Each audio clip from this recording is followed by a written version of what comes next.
Marilah kita pada saat ini akan mempelajari tentang materi elektrokimia. Elektrokimia adalah ilmu yang berkaitan dengan listrik dan reaksi kimia. Adapun reaksi yang terjadi adalah reaksi reduksi oksidasi yang sudah kita pelajari di kesempatan yang lalu, yang digambarkan dalam bentuk sel yang disebut dengan sel elektrokimia. Perlu dipahami bahwa sel elektrokimia itu terdiri dari bagian-bagian seperti yang tertera pada diagram gambar sel berikut ini, yaitu ada sel sebelah kiri yang disebut dengan sel anode, dan sel di sebelah kanan yang disebut dengan sel katode. Kemudian ada pipa yang menghubungkan kedua sel, yang sel anode dan katode, disebut dengan jembatan garam.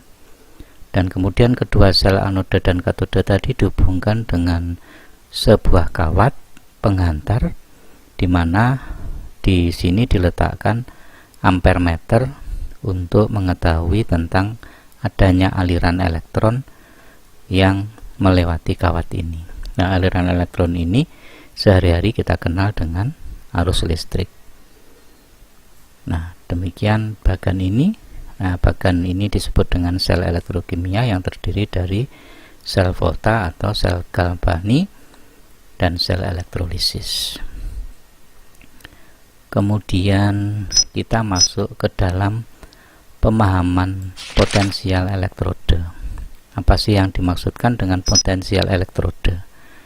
Jika suatu batang logam dicelupkan ke dalam air, maka akan timbul beda potensial antara batang logam dan air yang disebut dengan potensial elektrode. Jadi perbedaan kedua potensial ini disebut dengan potensial elektrode. Setiap logam memiliki potensial elektrode yang berbeda-beda. Jika dua sistem elektrode dihubungkan, maka akan terjadi arus listrik karena perpindahan elektron dari potensial elektrode yang besar ke potensial elektrode yang lebih kecil. Perhatikan untuk contoh berikut ini. Di sini ada sebatang logam, kemudian di sini ada larutan yang kita pakai ini adalah air. Maka jika logam ini dimasukkan ke dalam air, akan terjadi perbedaan potensial antara air dengan logam. Perhatikan contoh berikut ini. Nah, di sini ada logam tembaga dimasukkan ke dalam air, maka logam tembaga akan bermuatan negatif, sedangkan air di permukaan di sekitar logam akan bermuatan positif. Nah, perbedaan ini yang disebut dengan potensial elektrode. Kemudian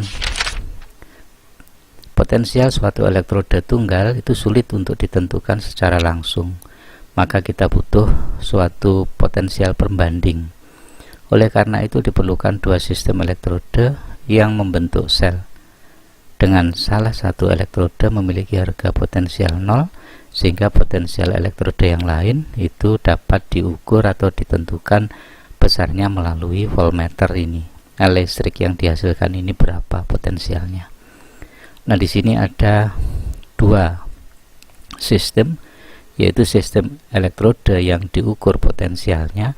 Nanti kita masukkan beberapa logam di sel yang sebelah kiri, sedangkan yang sel sebelah kanan itu sebagai standarnya, yaitu sistem pembanding, yakni elektrode hidrogen dengan harga potensial elektrodenya dianggap 0 pada semua suhu, sehingga ini H2 dipakai sebagai pembandingnya. Nah, kemudian potensial yang dihasilkan ini nanti besarnya berapa, itu merupakan harga dari potensial logam yang akan diukur tadi. Nah, kita lanjutkan untuk potensial standar hidrogen. Jadi pada elektrode hidrogen tadi itu dibuat sel seperti ini. Jadi di sini dimasukkan gas hidrogen, nanti akan terjadi reaksi seperti berikut pada contoh ini. Nah, Pada tekanan 1 atmosfer suhu kamar 25 derajat, sebuah platina ditutup dengan lapisan platina hitam tipis dalam larutan yang mengandung ion H+, jadi mengandung asam.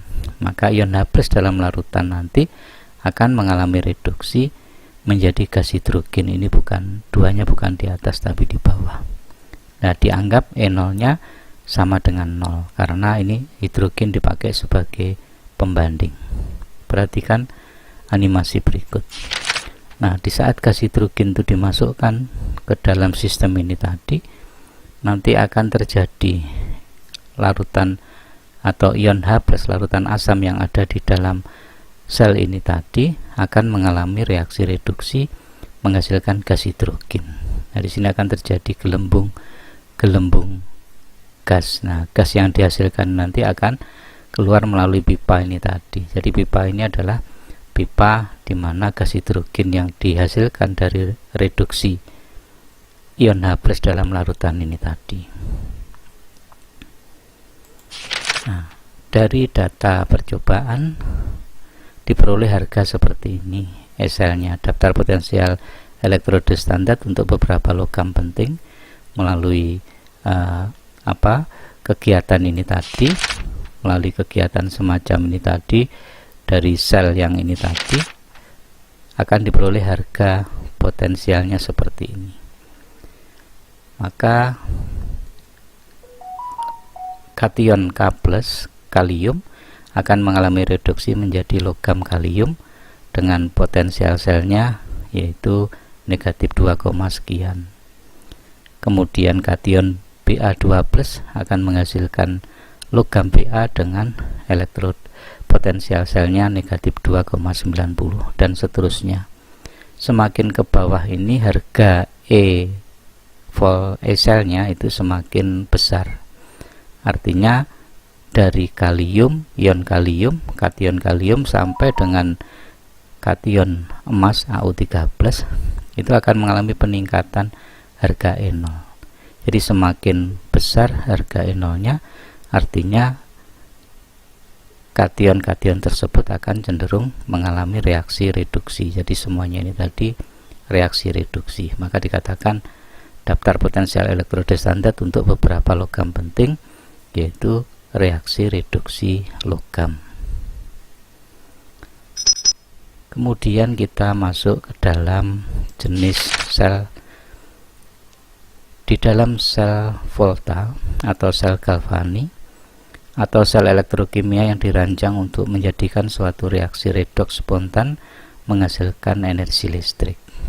Jadi prinsip kerja dari sel Volta adalah reaksi kimia spontan menghasilkan energi listrik. Terbentuknya arus listrik dari reaksi kimia ini ditentukan oleh dua orang ahli kimia dari Italia yang bernama Alessandro Guibs Volta dan Luigi Galvani. Maka dikenal dengan sel Volta atau sel Galvani. Ini tokoh ahli kimia dari Italia yaitu Volta dan Galvani. Prinsip kerja dari sel Volta.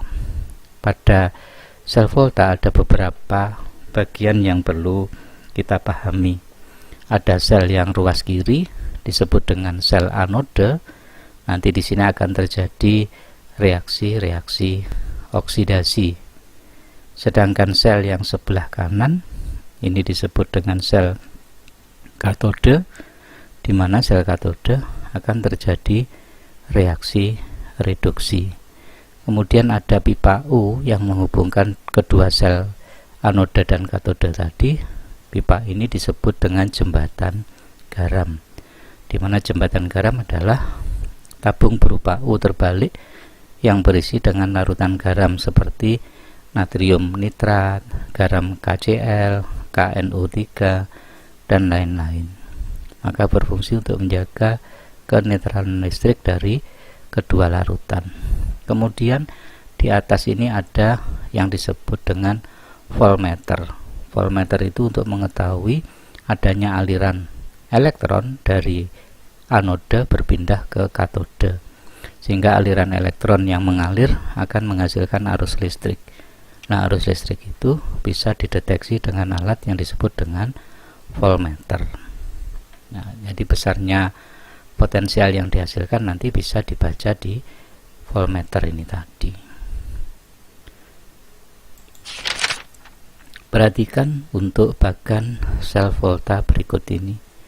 Diberikan contoh di sini, di sel anode itu anodenya dipasang logam tembaga. Sedangkan di sel katode atau sel sebelah kanan, di sini elektrodenya dipasang elektrode perak atau Ag. Maka sedangkan jembatan garamnya di sini dimasukkan jembatan garam dari anion negatif yaitu nitrat alami atau terurai menjadi ion Cu2+, sehingga nanti di dalam larutan ini akan kelebihan Cu2+. Sementara di dalam sel katode atau sel reduksi, nanti ion-ion Ag+ ini akan mengalami reduksi menjadi menjadi logam Ag. Ini bukan 2 elektron tapi 1 elektron, karena Ag+ butuh 1 elektron menghasilkan logam Ag yang mengendap. Jadi di sini nanti akan terjadi endapan perak semakin banyak. Di sini akan elektrode Cu-nya di sebelah kiri akan mengalami larut dan semakin lama semakin habis. Perhatikan mekanisme reaksi yang terjadi. Nah, logam Cu akan larut ke dalam larutan menghasilkan Cu2+.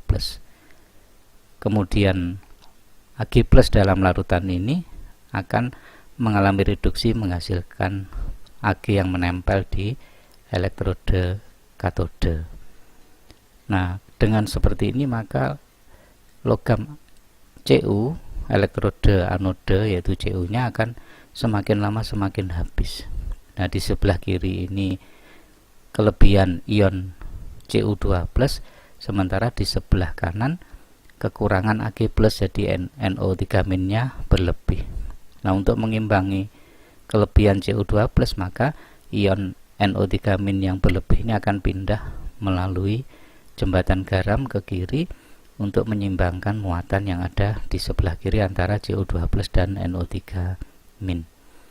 Nah, di dalam reaksi di anode terjadi reaksi oksidasi, akan dihasilkan sejumlah elektron. Nah, elektron yang dihasilkan itu pindah melalui kawat ini ke ruas kanan, yaitu ke katode. Elektronnya ditangkap oleh Ag+ menghasilkan reaksi reduksi membentuk endapan Ag.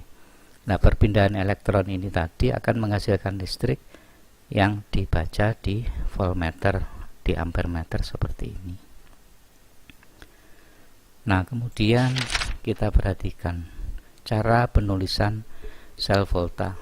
Berdasarkan kesepakatan konvensi internasional, maka penulisan sel volta itu dituliskan dengan sel anode dan sel katode, kemudian dipisahkan dengan jembatan garam.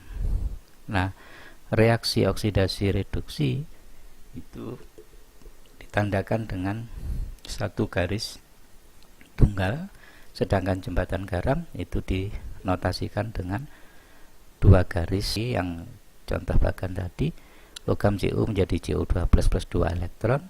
Ini reaksinya oksidasi. Di katode terjadi Ag+ plus 1 elektron menjadi logam Ag. Maka yang oksidasi ditulis di ruas kiri jembatan garam. Kemudian reaksi reduksi dituliskan di sebelah kanan jembatan garam. Maka penulisan bagan yang betul yaitu Cu garis vertikal tunggal Cu2+, kemudian jembatan garam Ag+ garis vertikal tunggal Ag. Artinya Cu mengalami reaksi oksidasi menjadi Cu2+ dan Ag+ mengalami reduksi menjadi Ag. Kemudian potensial listrik yang dihasilkan oleh suatu sel volta disebut dengan potensial sel atau dinotasikan dengan E sel, yang merupakan selisih antara potensial reduksi kedua elektrode, yaitu dirumuskan dengan E sel sama dengan E0 katode dikurangi dengan E0 anode, atau E sel sama dengan E reduksi karena di katode tadi terjadi reduksi dikurangi E oksidasi yaitu di anode. Contoh bagaimanakah menentukan zat mana yang mengalami reaksi reduksi dan reaksi oksidasi. Ada dua bagan sel yaitu Cu dan Ag. Cu2 plus berubah menjadi Cu, Ag plus berubah menjadi Ag. Dari data percobaan diperoleh tabel harga E potensial selnya, yaitu untuk Cu E0 nya positif 0,34, untuk Ag plus yaitu E0 nya positif 0,80 volt. Semakin besar harga E0 artinya semakin mengalami reduksi. Maka karena Cu2 plus itu E0 nya lebih kecil, maka Cu2 plus akan mengalami oksidasi, yaitu Cu menjadi Cu2 plus plus 2 elektron, sedangkan Ag plus karena E0 nya lebih besar dia akan mengalami reaksi reduksi, yaitu Ag plus plus 1 elektron menjadi Ag. Maka Cu ditempatkan sebagai anode dan Ag plus diletakkan sebagai katode. Contoh soal, jika kita mereaksikan antara Cu dengan Ni, dari data tabel diperoleh Ni2 plus itu E0 nya negatif 0,25, sedangkan Cu2 plus E0 nya sebesar positif 0,34. Berdasarkan harga E0, maka Ni akan diposisikan sebagai anode, sedangkan Cu2 plus akan diposisikan sebagai katode. Maka harga E0 nya sama dengan E reduksi dikurangi dengan E oksidasi. Yang reduksi tadi Cu, yang oksidasi Ni, sehingga Cu nya plus 0,34, Ni nya negatif 0,25. Plus 0,34 dikurangi min 0,25, besarnya menjadi positif 0,59, sehingga Cu2 plus plus Ni2 plus akan menghasilkan Cu plus. Ini bukan Fe tapi ini Ni, jadi ini tidak ada plusnya, ini dijumlahkan maksudnya. Cu2 plus ditambah dengan Ni menghasilkan Cu ditambah dengan Ni2 plus, ini Ni2 plus. Hasilnya sebesar positif 0,59. Kemudian contoh yang kedua, yaitu contohnya antara Cu dengan Fe. Diketahui E0 nya, maka yang kecil tadi oksidasi, yang besar reduksi. Maka harga E sel adalah E reduksi dikurangi E oksidasi, 0,34 min 0,44, hasilnya plus 0,78. Maka dengan demikian harga E selnya sebesar 0,78. Kemudian perkiraan berlangsungnya reaksi. Kita bisa memperkirakan suatu reaksi bisa berlangsung atau tidak, itu bisa dilihat dari E selnya. Jika E selnya berharga positif, maka reaksi itu bisa berlangsung. Sedangkan jika E selnya berharga negatif, ini salah cetak, ini artinya negatif, maka reaksi tidak bisa berlangsung. Maka untuk mengetahui itu kita bisa melihat deret volta dari percobaan menentukan potensial sel atau potensial suatu zat atau logam, maka diperoleh urutan deret volta. Itu tadi yang paling kecil tadi, yang paling kecil E0 nya adalah kalium, ion K plus tadi, Ba dan seterusnya sampai terakhir di Au. Nah, ini urutan ini bisa dihafalkan. Ya, silahkan untuk menghafalkannya, itu masing-masing punya pendekatan. Contohnya bisa kita hafalkan seperti ini. K itu kita notasikan dengan kalau Bapak Kaisar nanti meninggal, alam mana zaman Nabi Sulaiman, pemberantas buta huruf, kerupuk hangus agak pahit. Au. Nah, itu salah satu cara kita menghafalkan. Meskipun ini belum lengkap, masih ada beberapa lagi data yang bisa dilengkapi. Contohnya, kita mereaksikan logam X dengan logam Y untuk menghasilkan X plus dan logam X plus logam Y plus itu bisa menghasilkan X plus dan Y, artinya nanti X nya mengalami oksidasi, Y nya mengalami reduksi. Itu bisa dilihat dari urutan di deret volta. Reaksi berlangsung jika logam X terletak di sebelah kiri logam Y. Contohnya reaksi antara Ni dengan Pb. Ni kita lihat di sini. Ni tadi Nabi tadi, Pb tadi pemberantas buta. Lah letaknya Ni itu di sebelah kirinya Pb.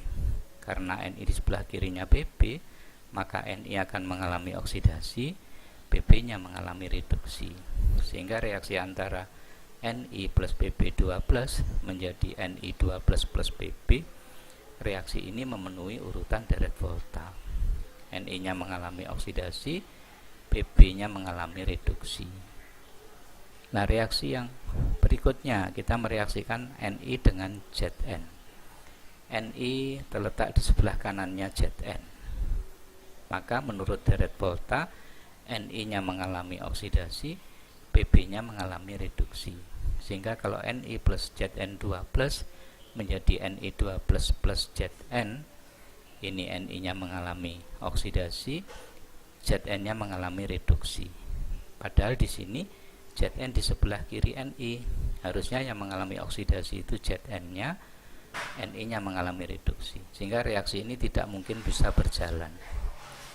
Maka yang betul itu adalah harusnya yang Zn-nya ditulis Zn plus Ni2 plus menjadi Zn2 plus Ni. Jadi ini terbalik, sehingga reaksi ini tidak bisa berlangsung.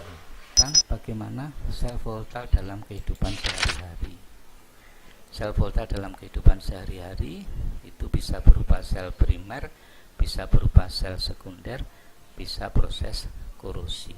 3 hal ini yang kita pelajari.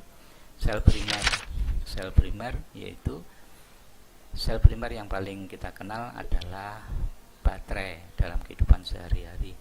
Ada beberapa macam jenis baterai, ada yang baterai kering, ada yang baterai basah. Nah, contoh baterai kering yang biasa kita kenal, ini ada baterai biasa. Baterai biasa kalau kita perhatikan bentuknya seperti ini. Jadi di dalam baterai itu ada bagian-bagian. Ada bagian anode, yaitu logam seng yang dipakai sebagai wadah, yaitu Zn akan mengalami oksidasi menjadi Zn2 plus 2 elektron. Sedangkan katode itu di dalam baterai tadi ada batang karbon. Kalau kita pecah baterai itu ada batang hitam, itu disebut dengan batang karbon atau grafit. Kemudian di sekitar karbon ini ada suatu pasta di mana digunakan MnO2 dengan amonium NH4+. Maka kalau ini terjadi reaksi sebagai katode, maka akan terjadi reaksi reduksi. MnO2 plus NH4+ berubah menjadi Mn2O3 plus 2NH3 plus H2O. Akan dihasilkan gas amonia. Maka apabila baterai ini kita pecah, maka akan timbul bau yang tidak enak, bau yang menyengat, yaitu bau dari amonia. Elektrolit yaitu campuran berupa pasta yang terdiri dari MnO2 NH4.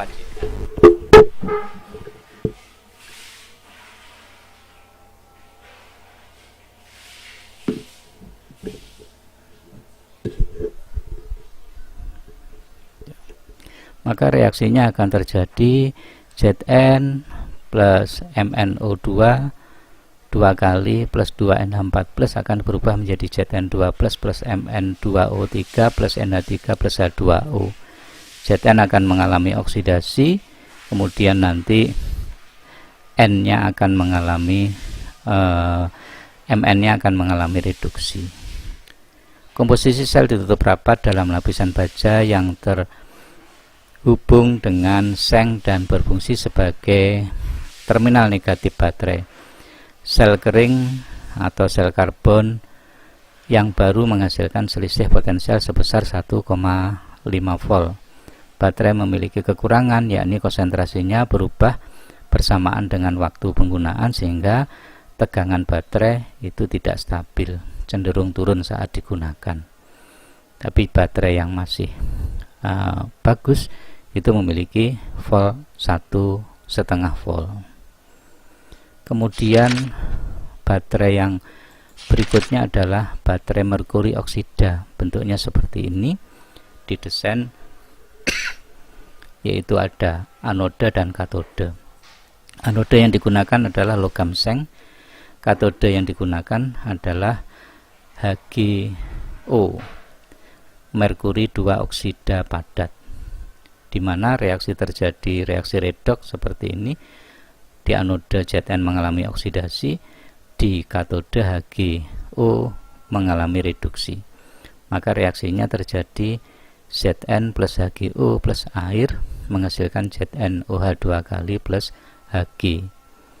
Sel ini mempunyai keluaran sangat stabil, yakni 1,34 volt. Meskipun voltnya lebih kecil dari baterai biasa, tapi ini lebih stabil, sehingga penggunaannya itu bisa untuk alat-alat seperti kamera, kalkulator digital, jam kuat listrik, dan lain-lain. Masih banyak alat-alat yang menggunakan sumber arus seperti ini. Kemudian berikutnya adalah baterai nikel kadmium. Baterai nikel kadmium bentuknya hampir seperti baterai biasa, cuma anodanya bukan menggunakan Zn tapi menggunakan kadmium Cd. Kemudian katodenya menggunakan nikel 2 oksida, sehingga reaksi redoksnya kadmium plus N2NiO plus H2O menghasilkan kadmium hidroksida plus NiO padat, sehingga baterai ini memiliki potensial yang cukup stabil, yaitu sebesar 1,4 volt. Jika ini dihubungkan ke sumber tegangan luar, maka reaksi akan dapat dibalik selama pengisian ulang. Nah, kelebihan dari baterai nikel kadmium itu bisa dicas. Jadi kalau arusnya habis bisa dicas dengan arus terbalik, maka baterai itu bisa digunakan kembali. Jadi bukan sekali pakai dibuang, tapi bisa kita cas kembali. Kemudian yang keempat adalah baterai alkalin. Baterai alkalin itu anodanya menggunakan logam Zn, katodenya menggunakan MnO2 dan NH4+, di mana terjadi reaksi reduksi oksidasi Zn plus 2MnO2 plus 2H2O menjadi ZnOH2 kali plus Mn2O3. Karena senyawa yang larut tidak muncul dalam reaksi total, maka konsentrasi tidak berubah secara signifikan dan dihasilkan tegangan yang lebih stabil. Maka yang baterai alkalin itu memiliki tegangan yang lebih stabil. Nah, ini penggunaan sel primer, sedangkan sel sekunder dalam kehidupan sehari-hari yang kita kenal adalah aki. Ada sel bahan bakar dan aki. Nah, sel aki, ini sel aki ada dua, ada sel aki basah dan sel aki kering, di mana di dalam sel aki juga dibagi ke dalam anode dan katode menggunakan elektrolitnya. Yang basah itu adalah larutan asam sulfat 37%. Maka di anoda akan terjadi reaksi oksidasi, di mana lempeng timbal Pb akan mengalami oksidasi, sedangkan di dalam katode menggunakan lempeng PbO2 dengan larutan elektrolit, sehingga akan diperoleh reaksi reduksi. Mekanisme reaksinya sebagai berikut. Pada saat rangkaian luar dihubungkan, maka elektron dilepaskan dari anode, yaitu dengan reaksi oksidasi, Pb berubah menjadi Pb2+, sedangkan di katode akan menangkap elektron berubah menjadi Pb12 menjadi PbO2, Pb4+ akan berubah menjadi Pb2+ pada PbSO4. PbSO2 plus SO42- akan berubah menjadi PbSO4 plus H2O. Lama-kelamaan konsentrasi H2O akan turun dan aki menyimpan habis dipakai.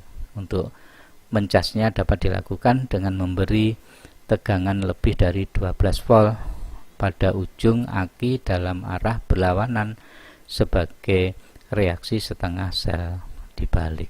Jadi mekanismenya seperti ini reaksinya. Kemudian untuk sel bahan bakar. Sel bahan bakar adalah dirancang untuk operasi kontinu dengan bahan bakar yang disuplai dan produk diambil secara kontinu. Contoh sel bahan bakar seperti ini digunakan dalam kendaraan angkasa luar angkasa, yaitu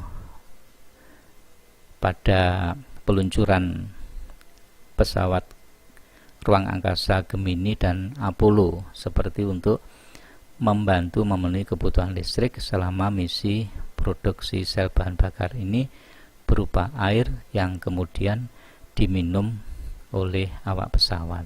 Mekanisme reaksinya sebagai berikut. Jadi pada reaksi sel ini bahan bakunya menggunakan gas hidrogen dan gas oksigen, sehingga pesawat ruang angkasa itu cukup membawa sejumlah gas hidrogen dan gas oksigen. Nanti diproses dalam sel bahan bakar seperti ini tadi, maka akan terjadi beberapa reaksi. Nanti gas hidrogen akan berubah menjadi air dengan cara melepaskan sejumlah elektron, mengalami oksidasi, sedangkan oksigen akan mengalami reduksi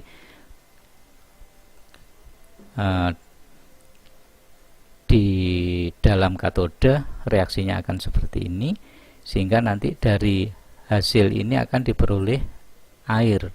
Nah, air yang dihasilkan itu bisa digunakan untuk minum para awak pesawat di angkasa luar nanti, sehingga tidak perlu membawa air dari bumi, tapi cukup membawa gas hidrogen dan gas oksigen.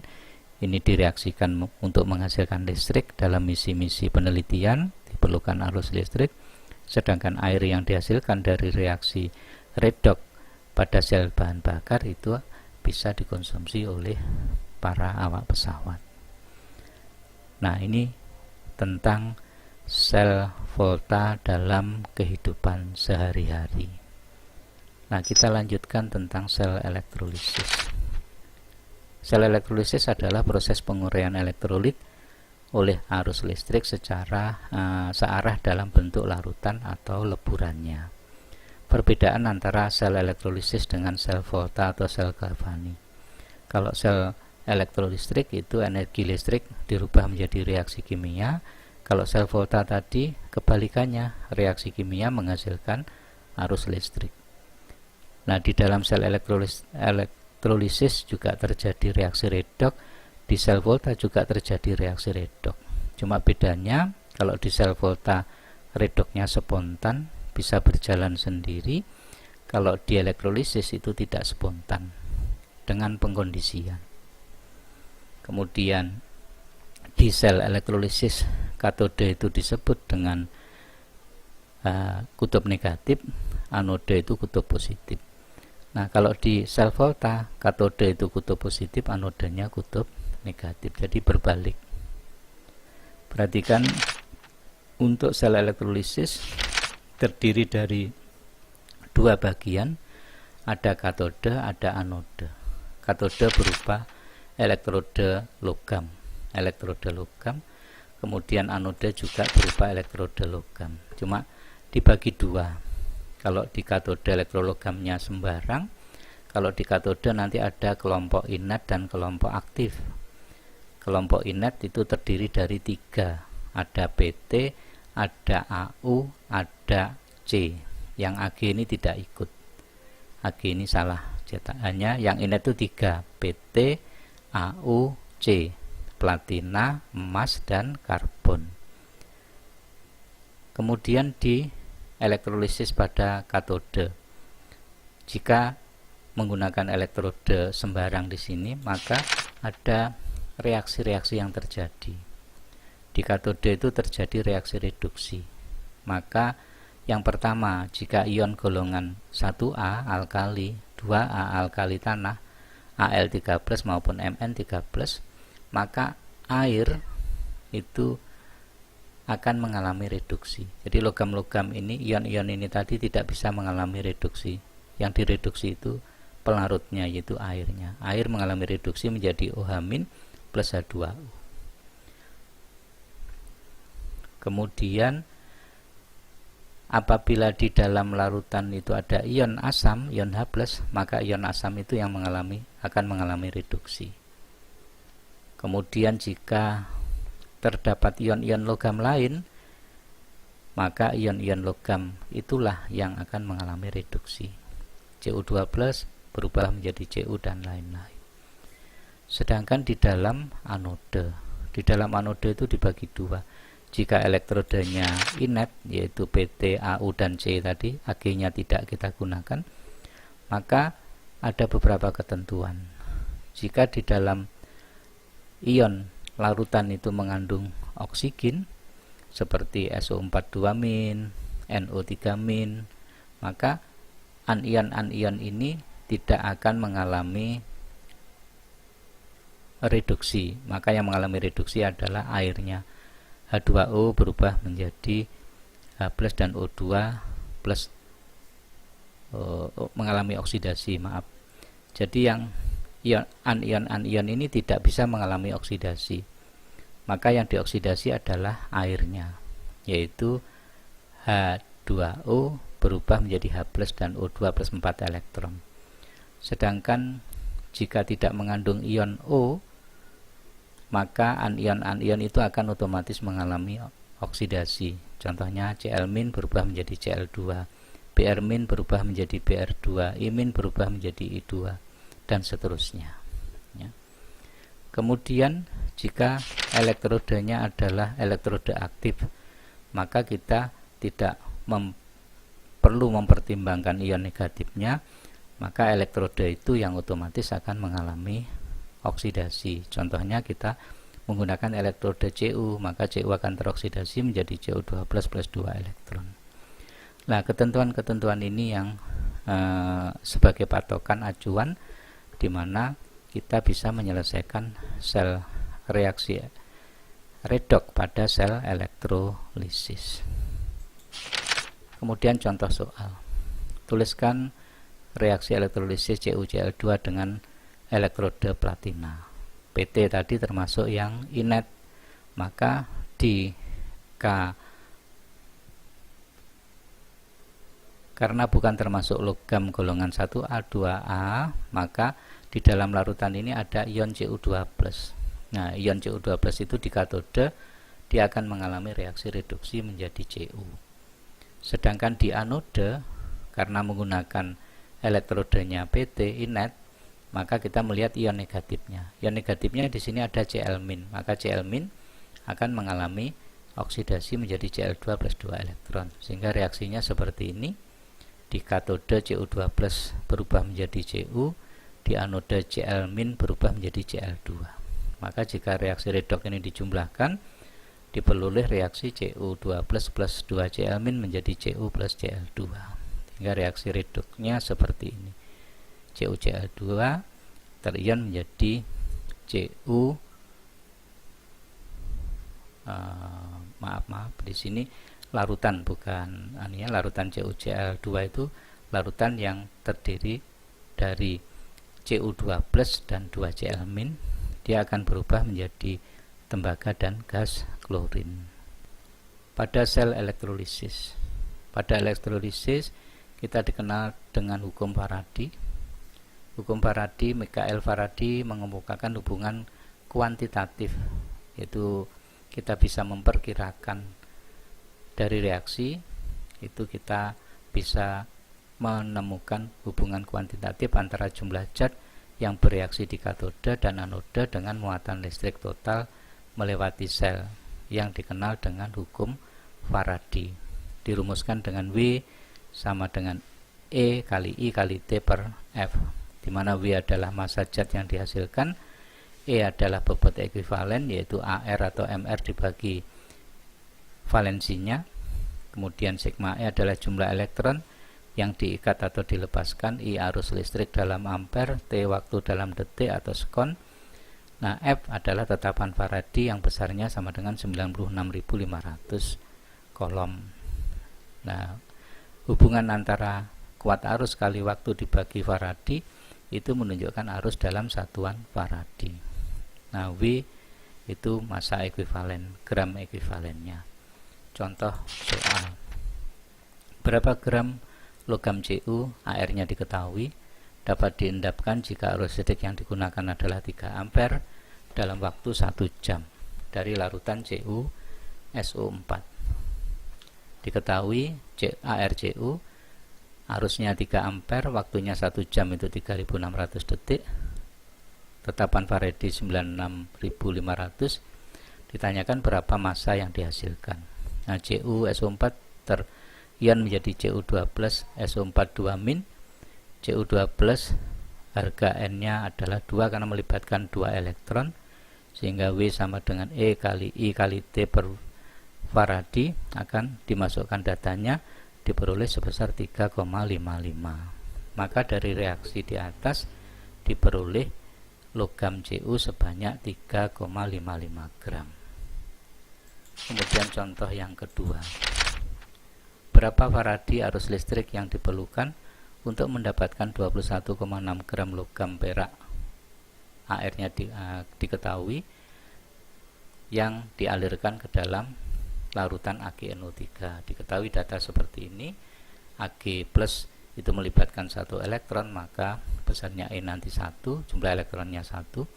Maka dimasukkan dalam rumus W sama dengan E kali T dibagi Faraday, dimasukkan datanya, yaitu diperoleh sebesar 0,2 Faraday. Jadi arus yang digunakan dalam reaksi untuk menghasilkan 21,6 gram logam perak itu sebesar 0,2 Faraday.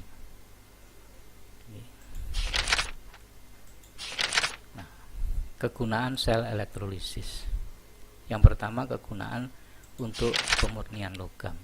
Nah, pada pemurnian logam digunakan sel elektrolisis berlapis seperti pada diagram di sebelah kanan. Ada katode dan anode. Katodenya digunakan logam murni, anodenya digunakan logam yang kotor atau campuran tadi. Maka logam murni tadi akan melapisi logam-logam yang kotor. Prinsip kerjanya, kedua elektroda dicelupkan ke dalam larutan encer tembaga yang bersifat asam. Sewaktu tembaga dioksidasi dari anoda tak murni, maka tembaga ini akan memasuki larutan dan bergerak ke katode, dan di sini membentuk lapisan dalam bentuk yang lebih murni. Kemudian kegunaan yang kedua itu untuk elektroplating. Dalam sehari-hari itu untuk proses penyepuhan. Elektroplating biasa digunakan di dalam tukang kemasan, jadi yang menjual perhiasan-perhiasan, yaitu dengan cara melapisi logam dengan logam lain. Contoh di sini kita ingin melapisi logam besi dengan logam emas, maka larutan dengan menggunakan larutan AuCl2, ya, logam besi diletakkan sebagai katode, sedangkan logam emas diletakkan sebagai anode. Maka nanti emas mengalami oksidasi, dan kemudian ion Au3+ itu akan mengalami reduksi, menghasilkan lapisan emas yang menempel di katode sebagai elektrode besinya tadi, sehingga besi akan dilapisi dengan emas, sehingga akan diperoleh permukaan besi tertutup dengan emas yang seolah-olah itu adalah logam emas. Demikian untuk beberapa reaksi sel elektrokimia, baik sel Volta maupun sel Galvani.